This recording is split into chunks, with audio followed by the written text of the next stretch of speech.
Hello and welcome to the very first episode of the Nature Disturbed podcast, a podcast concerning the good, the offensive and the confusing parts of the animal kingdom, a kingdom which includes the horse and the porcupine. We won't neglect the rest of the natural world either, for example rocks and stars.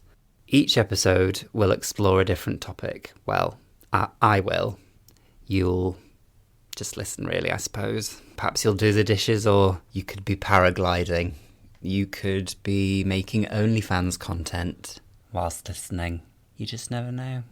There might be some silly jokes and nonsense along the way, but rest assured we won't stray too far away from serious scientific sleuthing and rigorous fact-finding. I'll be talking to scientists about their research. I think that these days it's very easy for us to become detached from the natural world, to forget that we're a part of it. So this is my attempt to shift that dial, even if only one person listens. And I know that at least one person will listen because I'm going to listen. This podcast was recorded on the land of the Wurundjeri people of the Kulin Nation. I pay my respects to elders past and present. This episode contains strong language and adult themes. And without further ado, today's episode will be about the deep sea. The creatures, the environment, its history of exploitation, and how we study it. What do we know about it? How do we know what we know? What don't we know? What do we know about what we don't know? I feel like I'm having a stroke. I'm lucky enough to get the chance to talk to Lucy Harris, who is a marine biologist and someone I went to school with. You guys can't see me, but I've dressed for the occasion. I'm in a bikini. You can pause the podcast now if you'd like to join me in putting on your swimwear. Perhaps you have a scuba suit that you could slip on. And to really immerse yourself, listen to this podcast in a bath. I don't have a bath, so I'm sat in my kitchen sink. It seemed like a good idea at first, but I think I might be sat on a cheese grater, and I don't want to get out now because it'll be cold. So I'm committing to this. More than 97% of our planet's water is salty and found in our oceans. This water we do not drink. Say it with me. This water do not drink. Very good. 70% of the Earth's surface is water. But, if you please, the ocean is rather deep. Some of it is very deep, in fact. About 95% of the livable space on Earth is water. Now that's all those percentages out of the way. I find the bottom of the ocean fascinating. The types of creatures, the size of the creatures, the darkness, the fact that we hardly know a thing about it, and how it allows the imagination to run wild. Now, I'd like to share a short quote from Moby Dick by Herman Melville. I think it really is a beautiful representation of the way we humans so longingly and also fearfully look at the deep sea. I pasted it into a notes page on my phone, so I'll just bring that up for you now. Right. Tomatoes, toothpaste, soda water. Hang on. This is my shopping list. Hang on, let me just get the... that wasn't right, sorry. Just one sec. Here we are. There is, one knows not what sweet mystery about this sea, whose gently awful stirrings seem to speak of some hidden soul beneath. Thalassophobia is a word I've encountered a lot online in recent years. That's thalassophobia, TH, not thalassophobia with an F. That is not something that I can personally relate to. It refers to a deep fear of the sea, a fear many of us share, be it in relation to the ocean's creatures, or its unfathomable depth, or the fear of drowning in it. As far as I can tell, there is no trace of the word thalassophile, a word that might mean someone who loves the ocean, in the Oxford English Dictionary, nor in the listings of dictionary.com, nor even in Merriam-Webster. Who is Merriam-Webster, by the way? If we have the language for our fear of the ocean, why don't we have the language for how much we love it? Obviously, the ocean is terrifying, vast, and full of creatures from hell, but it also nourishes the body and the mind. We crawled out of it, after all, and we remain inextricably linked to its majesty. It ebbs and flows through us, up us, inside us. I might be currently sat in my kitchen sink. Oh, I just knocked the tap. But for the benefit of this audio journey, I free dove 11 kilometres to the bottom of the Mariana Trench, the deepest point of the ocean. So now, I'll hand you over to my past self.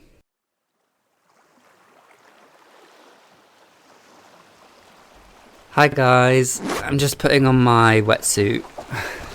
Wow, I look really good. I'm about to begin the descent. I couldn't find any boat captain willing to bring me out here. The Mariana Trench is about 2,500 kilometres southeast of Japan. So I had to float here out to sea in an old bin I found near Tokyo, using my arms as paddles. The journey was fine. Anyway, I'm rambling. Let us begin in earnest our descent to the bottom of the ocean. Are you supposed to go backwards when first entering the water? I think so.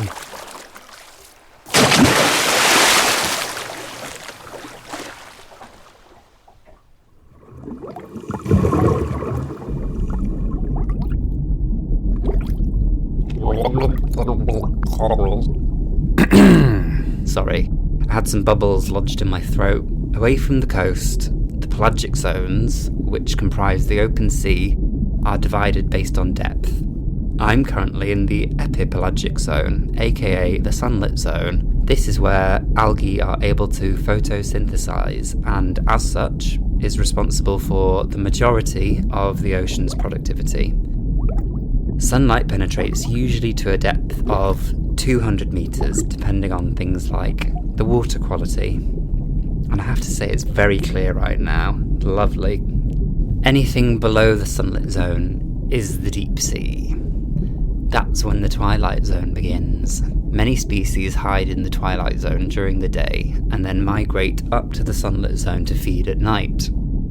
In the twilight zone, less than 1% of light is able to penetrate, not enough for photosynthesis. Nutrients and energy are provided by detritus falling from above, referred to as marine snow. Very Christmassy, isn't it? You can hear Mariah playing in the background. Animals in this community have evolved the ability to survive in a low-light environment. Here, we see adaptations like bioluminescent lures, unhingeable jaws, and elastic throats, although you can find 2 of those 3 things in a Melbourne bathhouse. Look, I've only got myself to keep me company on this 11-kilometre swim down.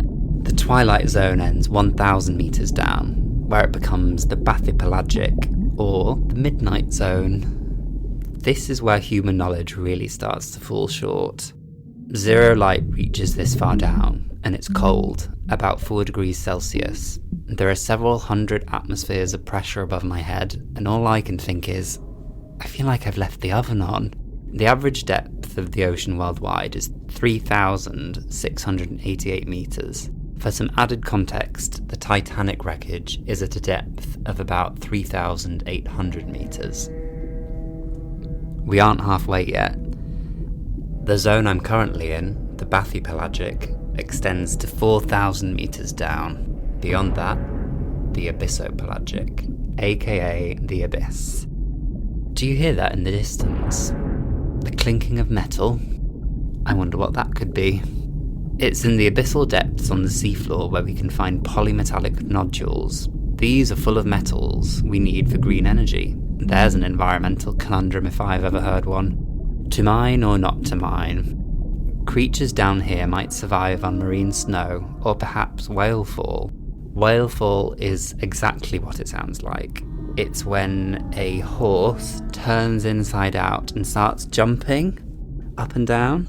Not really. It's when a whale carcass makes its way to the seafloor, where it becomes an island of food for deep-sea creatures. As they fall, dead whales take tons of carbon with them to be stored at the bottom of the ocean. Did I say the bottom of the ocean? I may have spoken too soon. Good job I found half a Red Bull in the bin I used to float here. The abyss reaches from 4 to 6 k's down. I can get a little closer to the Earth's core, down the cracks at the edges of the continental plates. These are oceanic trenches, and they occur where continents collide.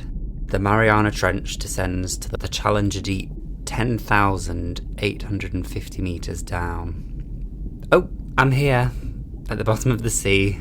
Wow, how long was I talking for? This is the Hadopelagic Zone, named after Hades, Greek god of the underworld.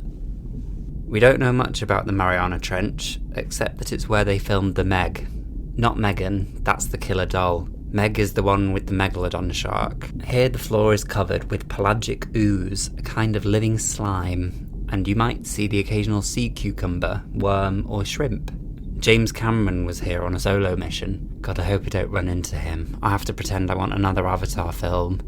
Oh God, is that him over there? No, please don't look over here. Hello, yes, lovely snow today. Gorgeous detritus. Right, that's my cue to leave. Besides which, I need to go meet Lucy. She's up there somewhere on a research vessel.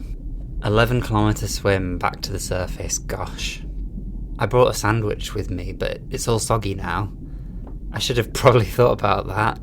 And I need to be careful. If I swim too quickly, I'll get the bends, or neurological decompression sickness, aka brain bubbles. This happens to divers when they don't properly decompress on their way up, and it makes people go crazy.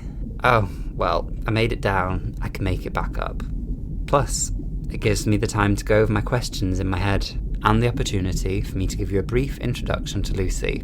Our special guest today is Lucy Harris, a marine biologist who studies ecological succession and artificial reef formation at Southampton University.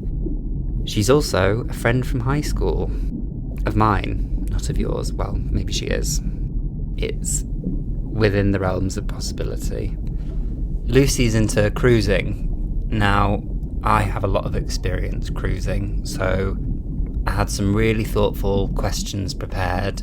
For example, what are the top 10 cruising parks in Leeds, in your opinion, where we're both from? And what time of day would you say you get the best success rate at Leeds train station toilets?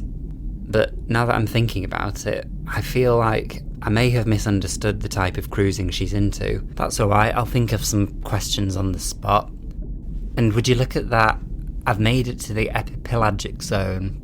10 points if you remember that that's the name for the sunlit zone. Oh, sweet, gorgeous sunlight upon my skin once more. Thank God. I do it all for you, you know, the listener. Yes, I'm back to the surface, and I can see the vessel. Unless I'm very much mistaken, that's Lucy there now. I'd recognise her a mile off. She's got very blonde hair, and it's only gone blonder in all this sunlight. Lucy? Lucy? Yeah, I don't want to yell, because I'm recording a podcast, but if you could just look over here, please. Oh, how lovely. She's putting down the swim ladder. Now let's get aboard before James Cameron catches up with me. Yes, hello. No need for the foghorn.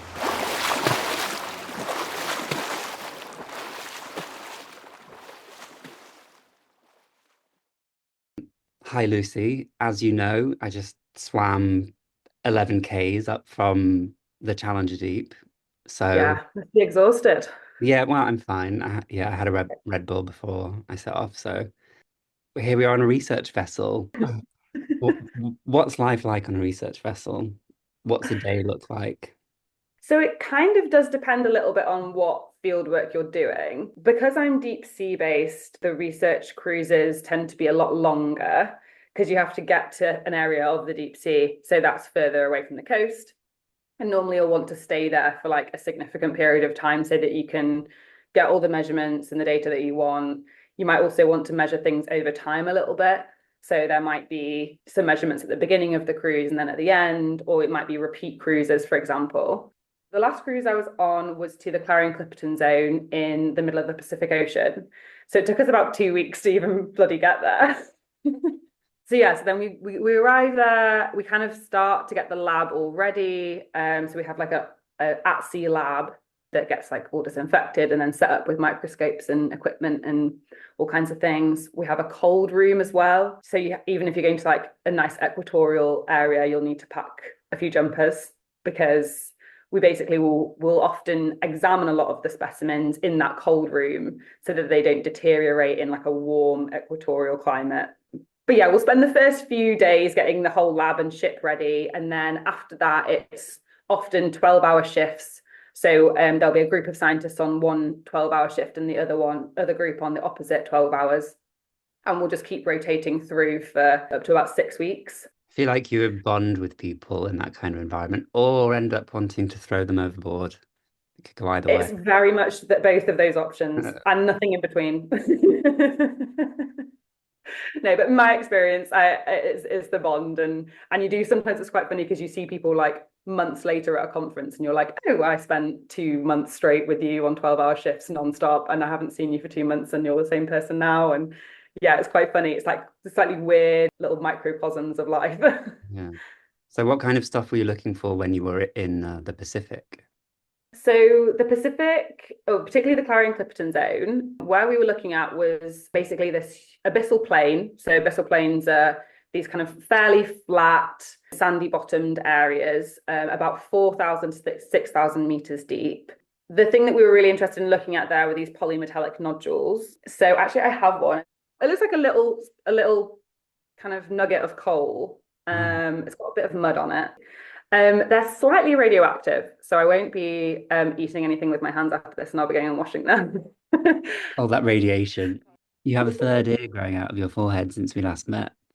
Oh, just cover it up. But yeah, they're like almost these little nuggets. They can range from anything from like really kind of little grains all the way to like big potatoes. And they're full to the brim with metals that people want to mine for the green energy transition, so to be used in renewable energy and batteries and things like that. And this is what everyone really wants at the moment. So it's a pretty hot topic. And what we were doing on the ship was we were trying to establish a bit of an ecosystem baseline for that area. We were in an area called UK1, which is the UK1 mining license area. Essentially, we were looking at what animals live there, how those communities might change over space, and how they might change over time as well. So we were sampling everything from the microbiology all the way up to big fish traps, and everything in between. So we were focused a lot on kind of the jelly stuff. So your sea cucumbers, and we've got some really beautiful images online that you can have a look at of sea pigs. There's quite a famous Barbie pig. What's really lovely about those is that they walk backwards. So they're like my favorite deep sea creature because they just kind of look like they're sitting there on the sea floor, not really doing very much. But when you speed up the video, they kind of Michael Jackson moonwalk backwards and like snuffle at the ground as well. And then there's a really interesting association. Sometimes you see these little worms underneath them. So we don't really know what the relationship is there, but there must be some kind of symbiosis or something where the worm's using the sea pig to maybe feed or shelter. Mm. So it has a little buddy, which is quite cute. Cute. Barbie has worms. You heard it here first. Yeah, That's yeah, why she's so skinny. yeah, and snuffling around in the mud. So you just mentioned the sea pig. What are some Mhm. other examples of some freaky sea creatures that you can describe? Ooh. So we have all sorts, and they really vary between different deep sea ecosystems. So I think often the deep sea is like kind of grouped into this like big dark mass of water. But actually, it encompasses loads of different ecosystems. So you've got your hydrothermal vents, which can be really abundant with sea life. So you can get like huge accumulations of hoff crabs and gastropods, so like your snails and stuff. And then you can have abyssal plains, which tend to be a little bit less abundant with organisms, but quite diverse. So you'll have these lovely crinoids. So they're called sea feathers. So they kind of have these lovely stalks and then like a head that kind of wafts in the wind. They look like, I don't know, some like alien starfishy thing.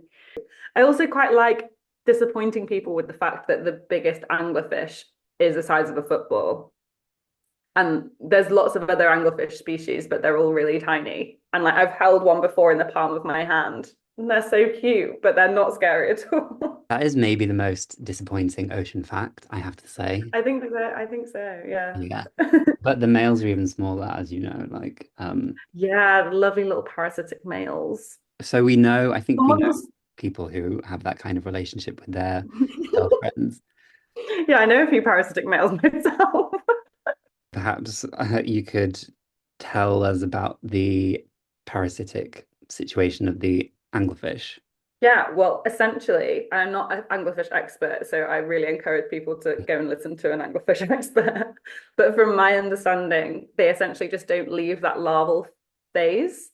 So the females grow out of the larval phase and they develop into juveniles and then adult fish.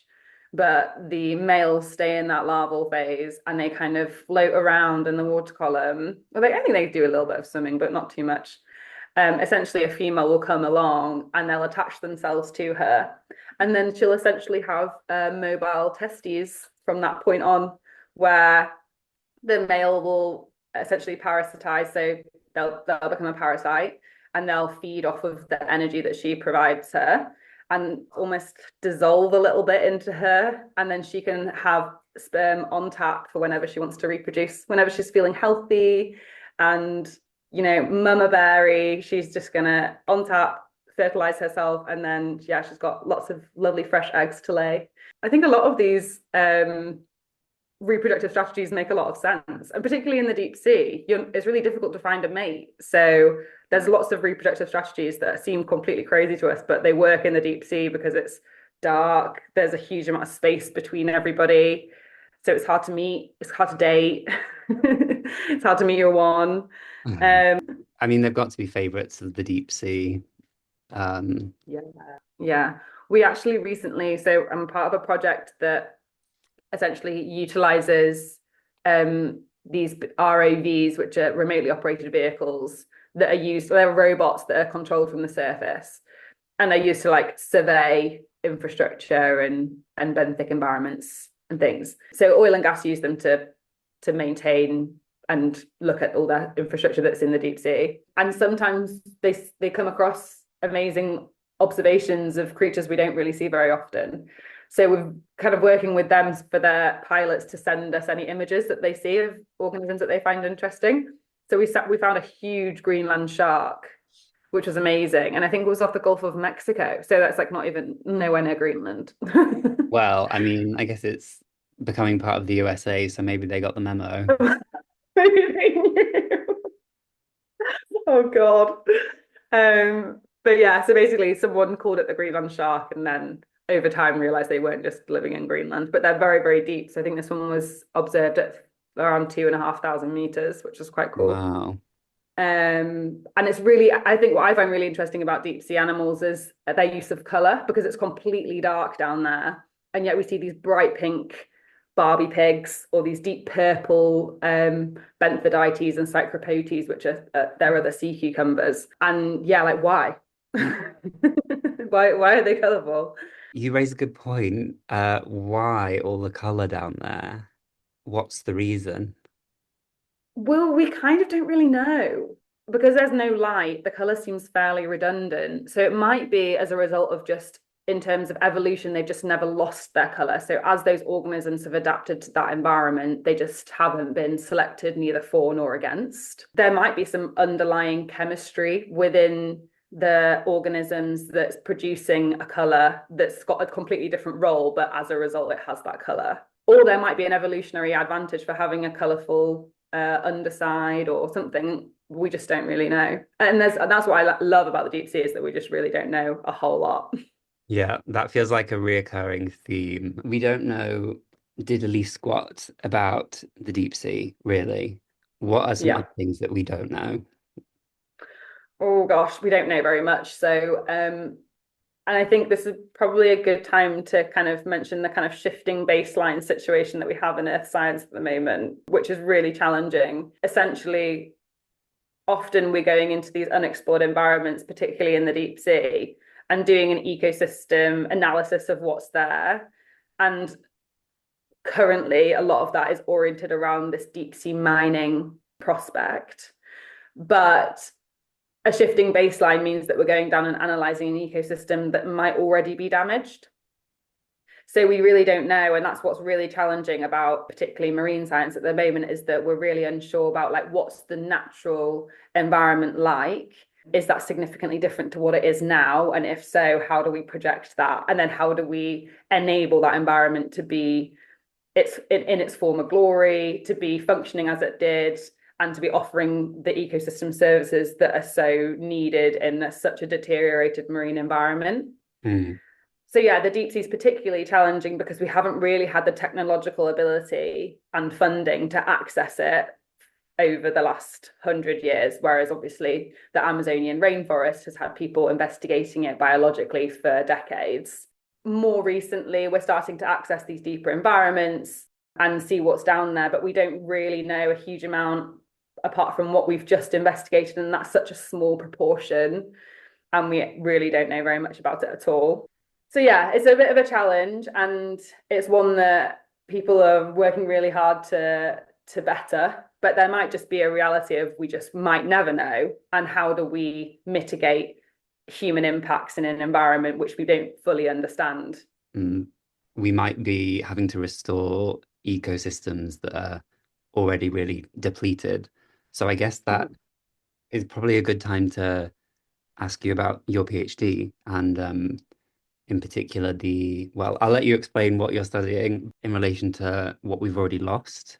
Yeah.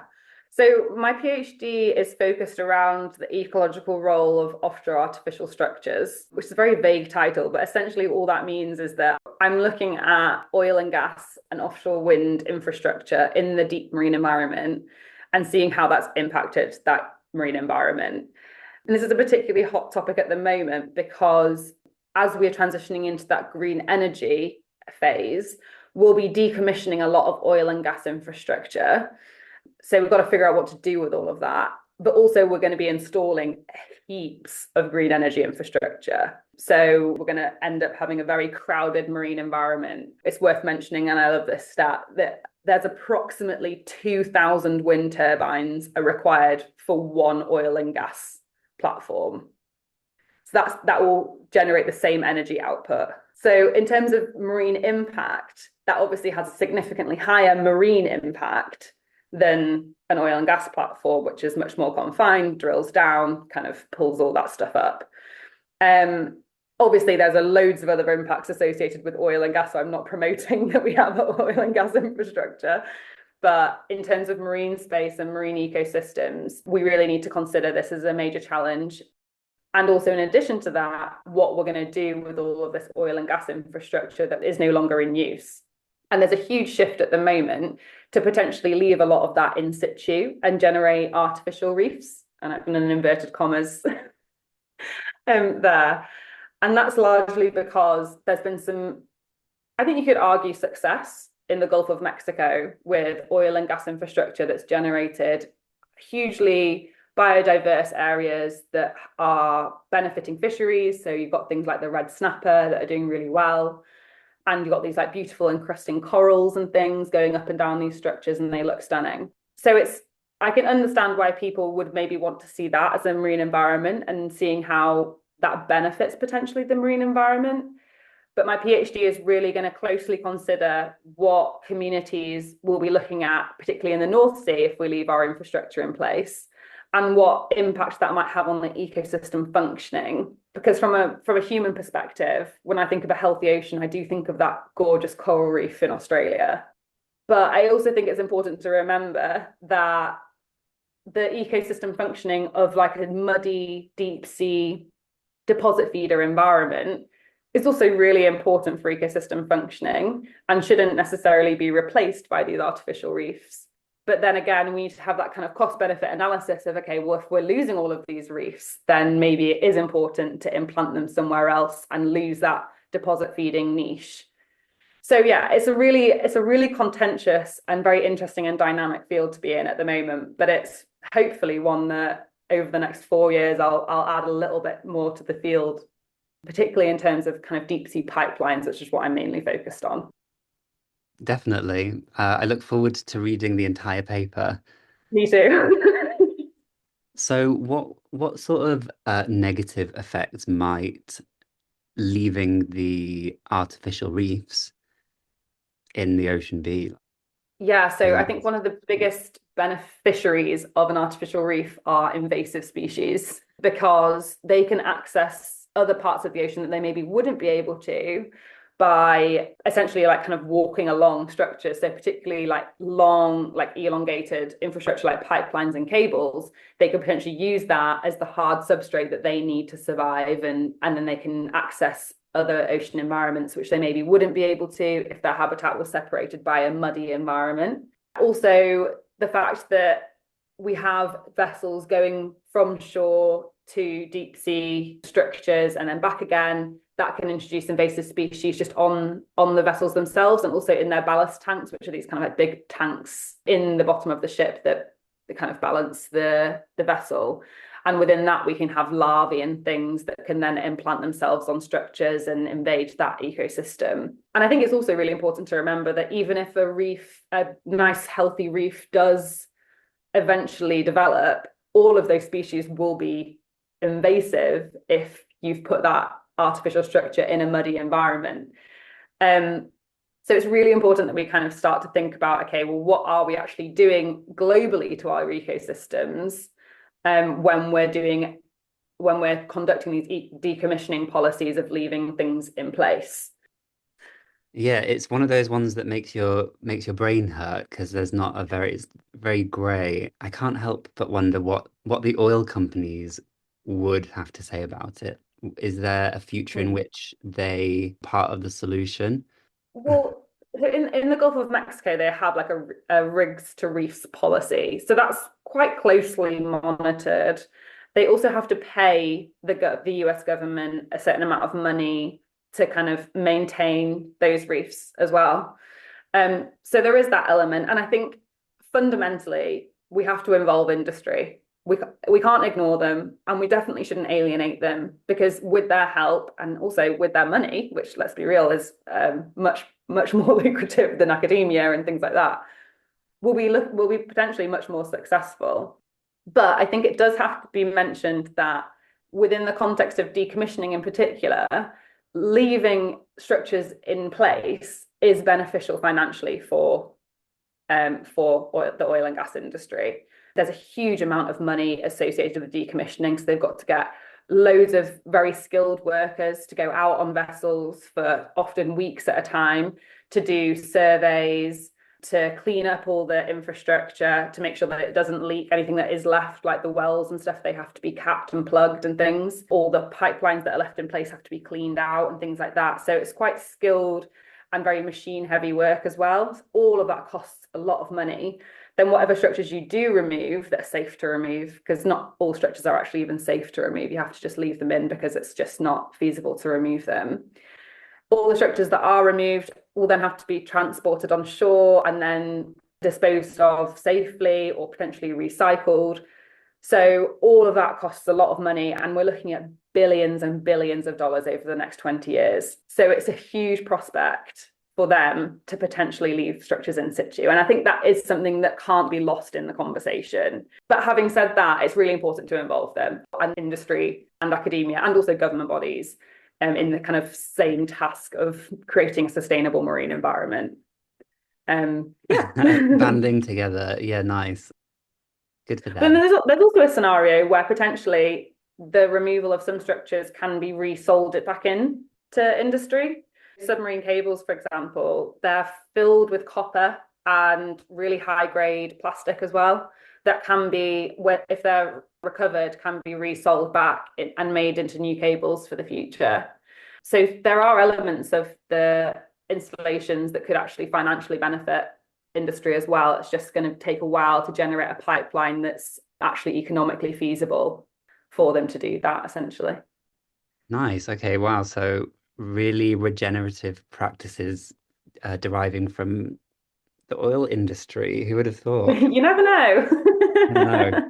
Um, Pharmaceuticals, just to jump away, the deep sea it can be a great way of finding new chemicals or formulas in rocks, I guess, or in the animals that live there themselves. Yeah, so the deep sea is currently exploited for a number of resources. So we use space in the deep sea for shipping, for cables, so connectivity. We also mine the deep sea for, well, we're not mining yet, but we could be mining for metals, but we do mine the deep sea for oil and gas.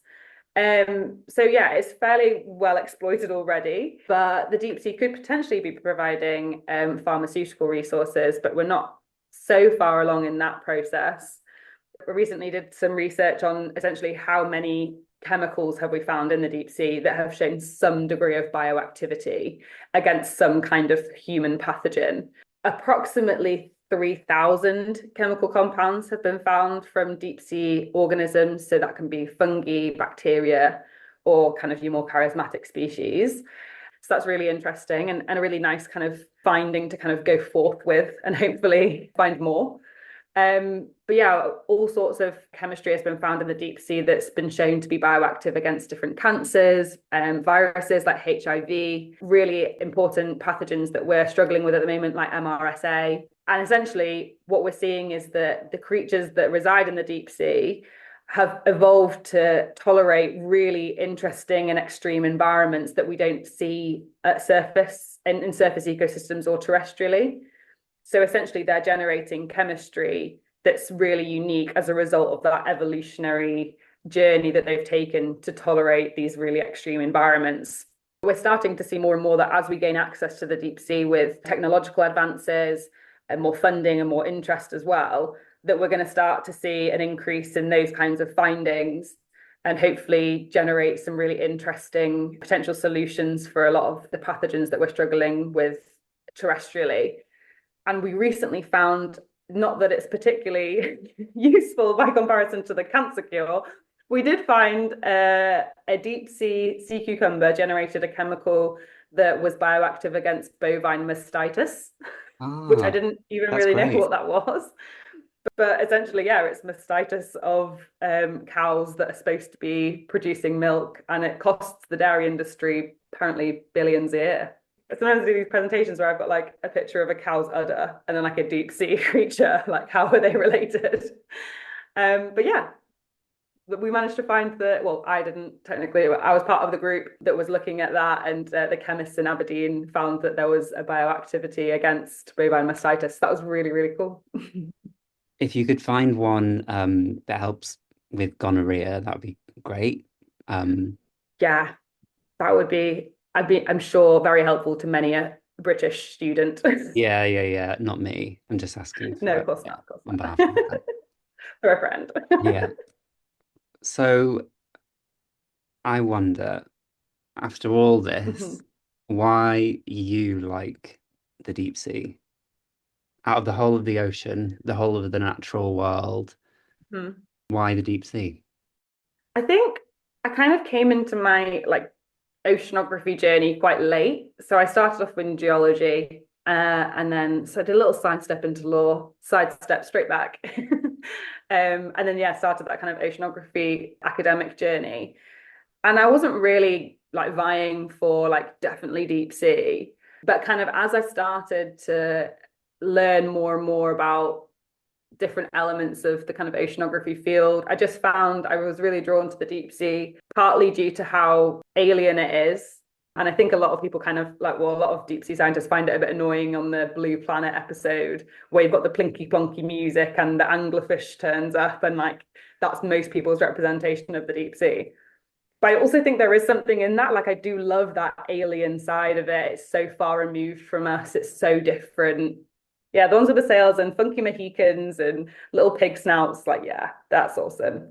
And I did in my master's course, I got the opportunity to hold like a deep sea cucumber for the first time. And I was just like, whoa, that's just amazing. And I've held loads of deep sea cucumbers now. And so it doesn't always feel so amazing. But when I first held that thing and I was like, it's never seen a human, it's never even seen light, probably. It's probably never even come across an artificial structure. Mind blowing. Quite stinky though. Really? Yeah. What do they Um, smell like? like fish and mud, I think, probably Ooh. mixed together. It stays in your nose and in your hair for a very long time. And then you add in a bit of formalin and ethanol, and it all just like, this one big cocktail of not so pleasantness. Yum. I can see why it inspired you to pursue this as a career. Yeah. And then finding being introduced into this field around the time that we're starting to potentially think about exploiting it means that this essentially almost untouched frontier is at risk. Also generates that kind of, again, that's like more urgency in the science, a bit more excitement, a lot of people getting involved and kind of coming together and doing a lot of interdisciplinary science and that kind of stuff. That's also really kind of drawn me into the field as well. Would you ever visit the bottom of the ocean?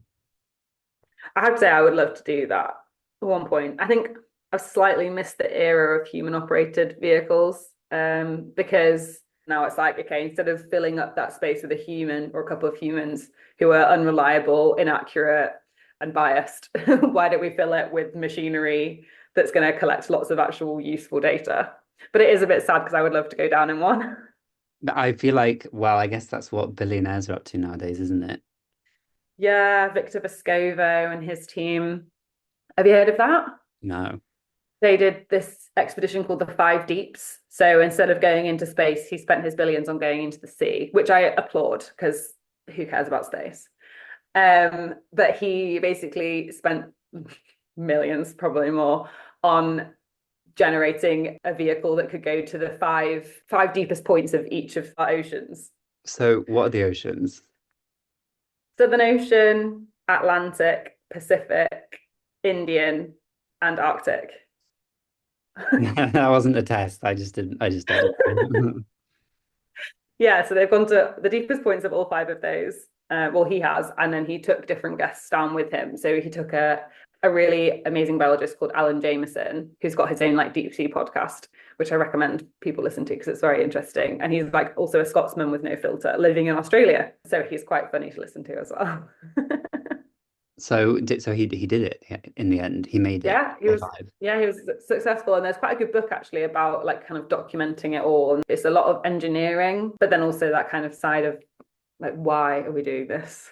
Like, is it just for the kind of ego of this guy, or is it for technologically advancing the community so that we can go and observe the environments more or open them up to wider society, boost his ego? But for the other kind of elements of the project, I think he did those as well. So that's good. Yeah, those can be It was true. quite funny though, because James Cameron, the director of Titanic and all I those, just saw him down there, actually. I said hello. really? In the Mariana Trench, remember?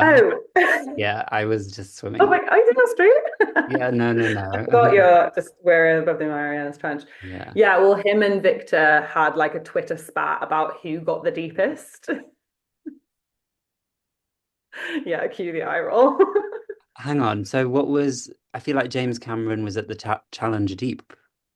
Yeah, so Victor Vescovo also went to Challenger Deep, Okay. but we technically have a slightly more accurate ability to identify the deepest part of the trench. So like that could be like centimeters different. Yeah. Meanwhile, Elon is looking upwards into space. Yeah. And then we've got Jared Barron. I get my He's pen. the head of the metals company. I think he's the CEO, but he's got a very charismatic Twitter personality.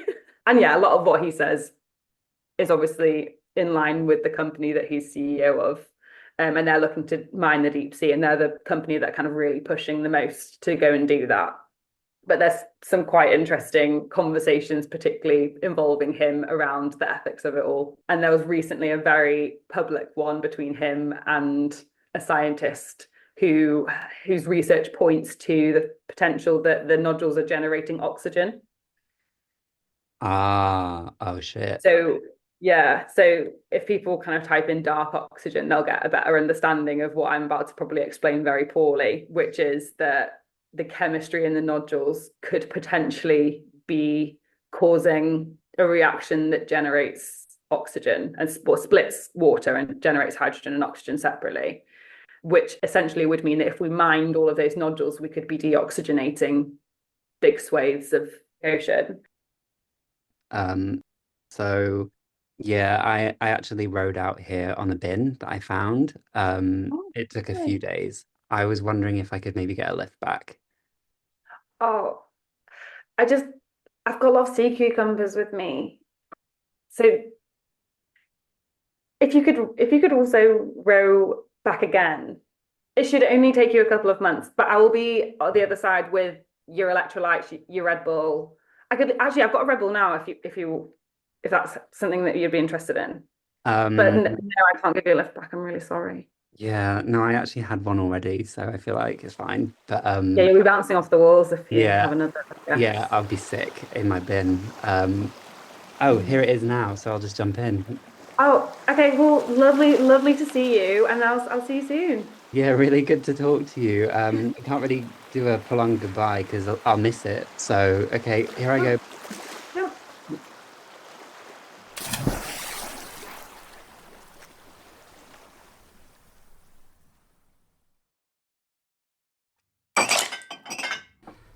Well, here I am in my kitchen sink. Unfortunately, I did end up missing my bin. There was a really strong current taking me in the other direction, so I ended up going around the whole Pacific coastline. It took ages. I should have taken that second Red Bull. Wasn't Lucy great? I love how much she loves oil and mining. Maybe that's not the message she was trying to convey, but I think I've got the bends. Thank you, Lucy, for speaking with me about the wonders of the deep sea. And thank you to my friend Damon McMillan, who made the wonderful music. And thanks to you for listening. I thought I would end with a poem. This piece is entitled My Goggles. The tap again.